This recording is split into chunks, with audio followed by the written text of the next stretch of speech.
Hello, everyone. Happy Wednesday. Come on in and join me for another inspiring fireside chat. Today, our guest is Caitlin Bentley, and she's the owner of True 40 Birmingham downtown. We will be talking with Caitlin about bar entrepreneurship and what it's like to own a franchise. My name is Paola Shah. I am the founder and CEO of Dockets. Dockets are high performance group socks that enhance the foot brain connection and give you confidence to step in any barefoot activity. Our mission is to elevate you through your feet. And I see Caitlin here. I think it takes just a minute. Yeah. Hi. Good morning. How are you? Doing well. How are you guys? Very good. Thank you for joining us today. Glad to be here. Yes, we are glad that you are here with us. Caitlin, I always ask my guests to introduce themselves. I don't want to miss absolutely anything. So, who is Caitlin today? Yeah, my name is Caitlin Bentley. I am the owner of True 40 downtown Birmingham. We are a high intensity but low impact fusion class studio. It incorporates bar, TRX, a little bit of cardio, and a lot of core strength. And then I am also the co-founder and owner of the Birmingham Wellness Passport, which is a service we offer to residents of Birmingham to be able to try out a bunch of different fitness studios in our area. Great. Caitlin, we're going to go a bit back on time. Okay. So, could you please share with us what were you doing before opening your own bar studio? Yeah, so I majored in public relations and business. So I spent about 6 or 7 years working in public relations for an agency, first in Atlanta and then here in Birmingham, Alabama.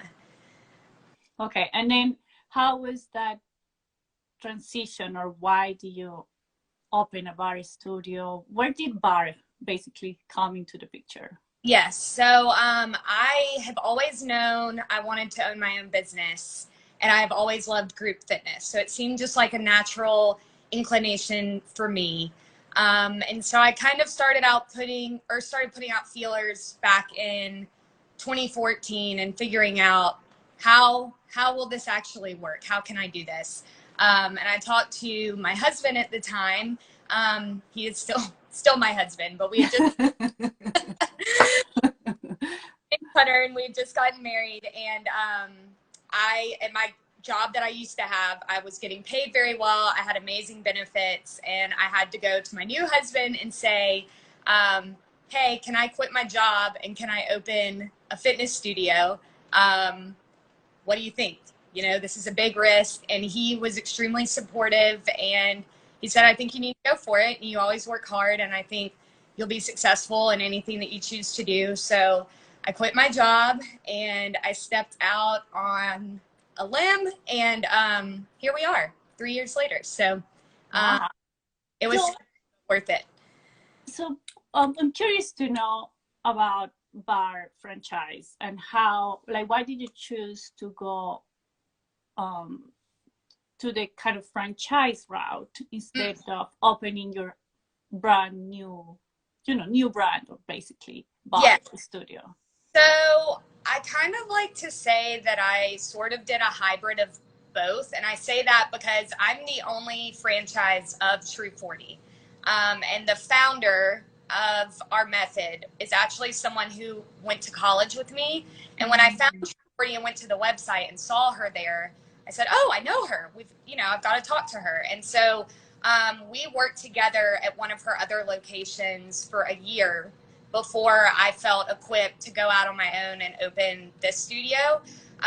So I kind of got to work alongside the founder, which I feel like I maybe wouldn't have done if I had opened a franchise of some of these larger brands.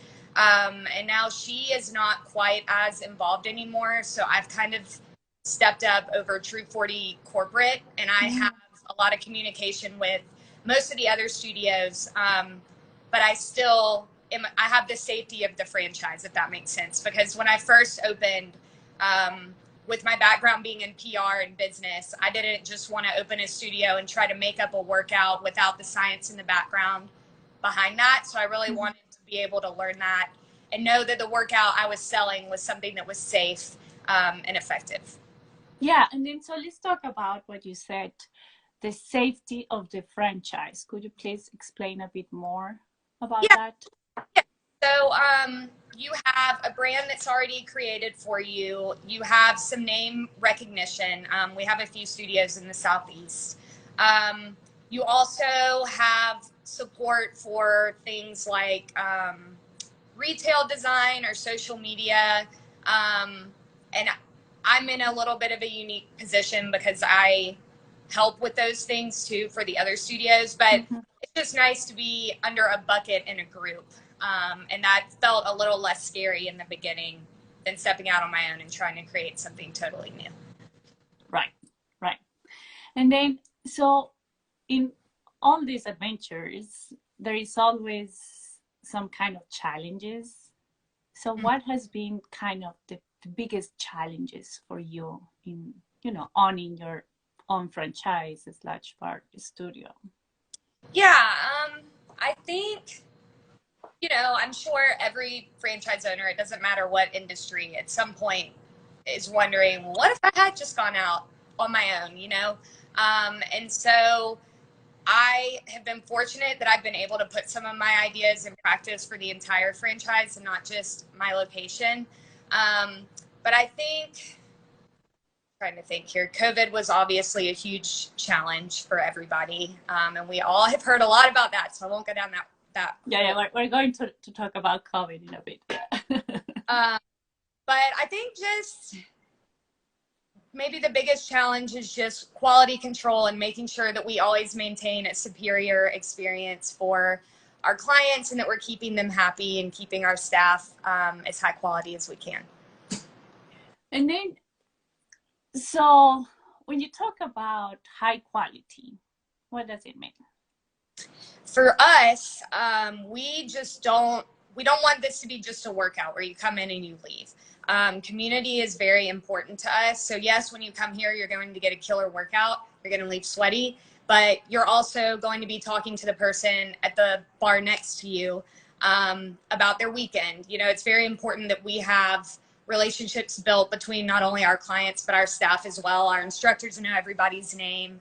Our instructors know things about our clients' lives, and that's something that's really important to give a good quality experience.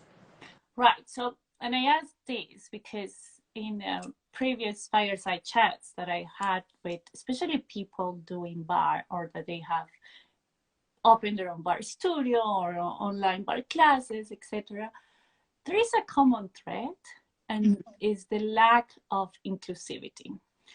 Those people have gone out to open their own bar because they don't feel that welcome. They feel like bar is a very exclusive workout, right?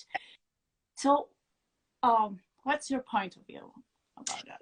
Yes. So I too, like many of us, have been to a studio before where I haven't felt very welcomed. And so that was one of my number one priorities when opening this location, was that everyone will feel welcome walking into the store. And I wanted our staff to represent that as well. So we have staff anywhere from, our instructors range from 23 to their mid 40s. We have different body types. We have different races. And I think that's really important for a client to be able to walk in no matter what their size or body type and look at our staff and say, she looks like me.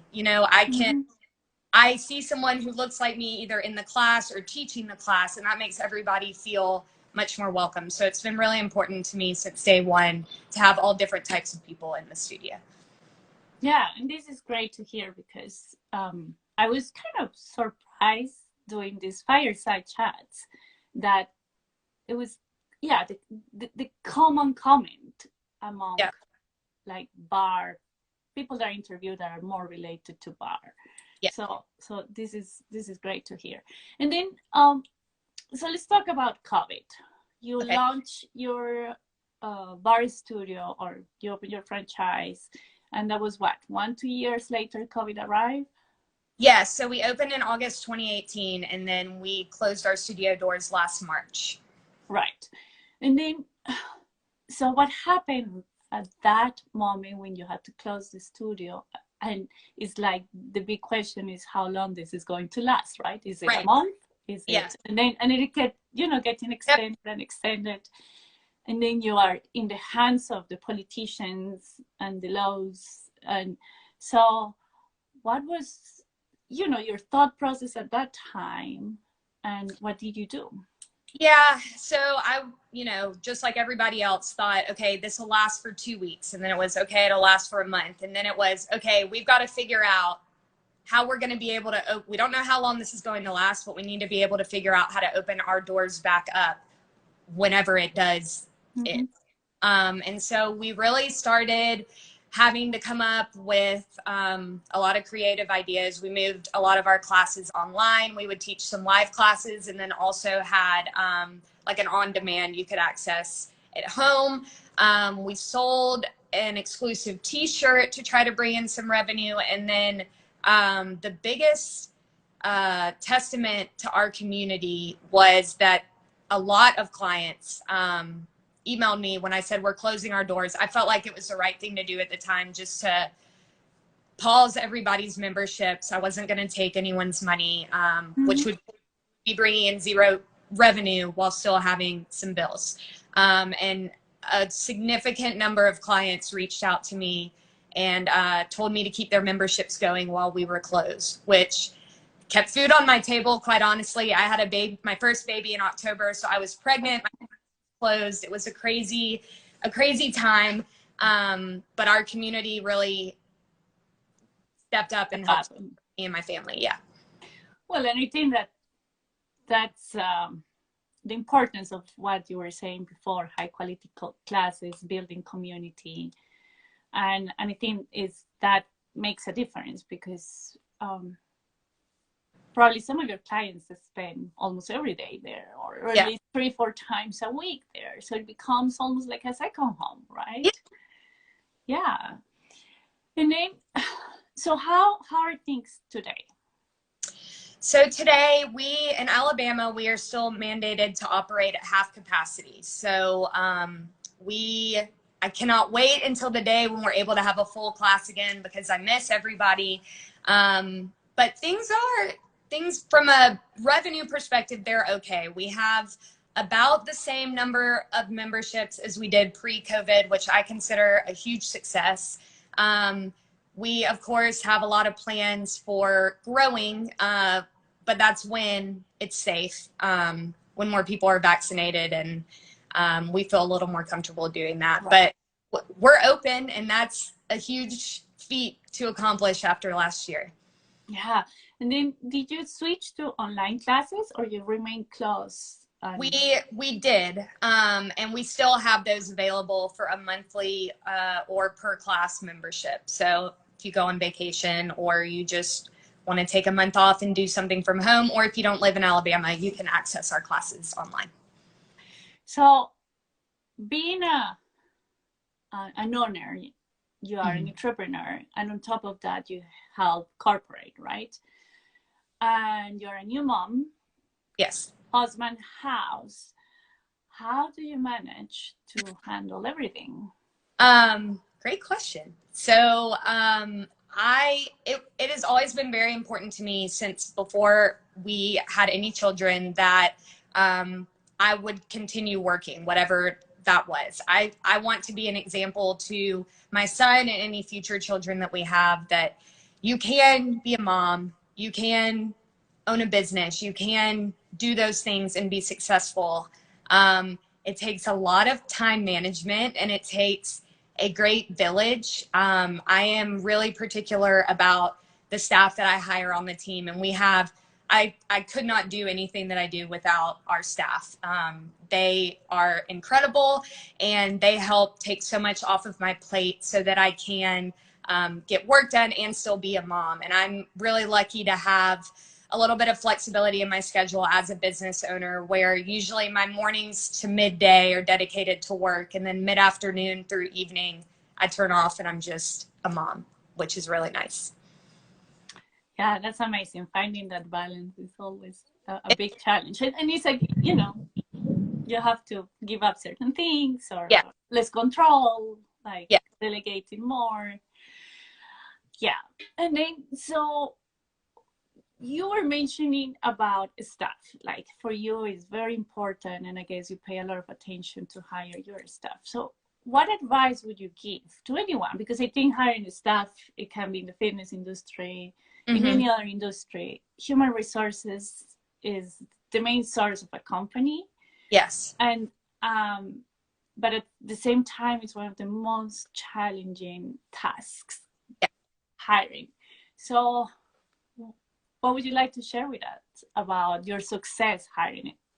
So I've made many mistakes along the way. And so I've learned. This is how we learn and we become. Yes. Yes. So first and foremost, being very upfront about exactly what you're looking for. So just an example, in the past, I'd post something on Instagram and say, do you want to join our front desk team? But I wouldn't specify, we need people to work front desk on Monday and Wednesday from 4:30 to 6:30. And so I would get all these inquiries and schedule all these interviews. And then half of the people that I was interviewing couldn't even work the times that I needed.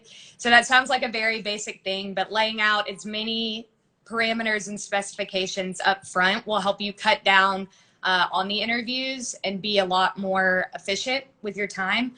I've also found for us, it usually works to hire people who have at least taken a class or two in our studio or have heard about us. Not that we don't allow anyone to work here who has never taken a class, but it's helpful when someone already feels a part of the community to bring them on to the team. And then third, I think being open and showing people how close your staff already is. People want to join that movement. So we get messages all the time from people that say, your instructors seem like family. How do I get to be on that team?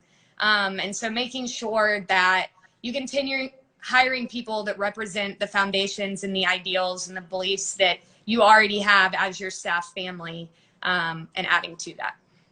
Do you do any training, like no training on how to give the, to instruct bar or any other fitness activity that you add, but the training is in terms of team values, inclusivity, like so many other things that go around, that an instructor embodies, that is beyond just giving a class. Yes, we absolutely do that. We kind of screen that in the initial interview. And then once someone is hired, we do several hours of training just about what our community is, what they're expected to represent as part of our community. And everything goes back to the client walking in the door, the customer walking in the door. So we are here for them. And that's the number one priority. And all of our training is built around that. Great. And then being an entrepreneur, I think it's the case of most entrepreneurs. We have a higher purpose. Yes. We do something for beyond a business, beyond shaping a body, etc. Yes. What's your higher purpose? I think my higher purpose is bringing people together. I have always been one of those people. I've never been in like a clique. I always have friends in different groups, and I've tried to carry that into my business. I frequently get together with other fitness studio owners in Birmingham and see how we can partner with them.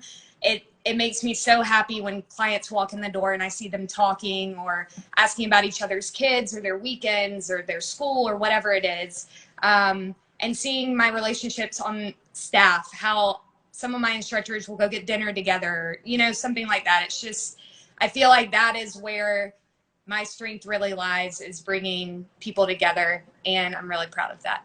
Right, building community. And this is great because I was talking to an anthropologist, and one of the things he said is like, by nature, humans need to feel that they belong to something.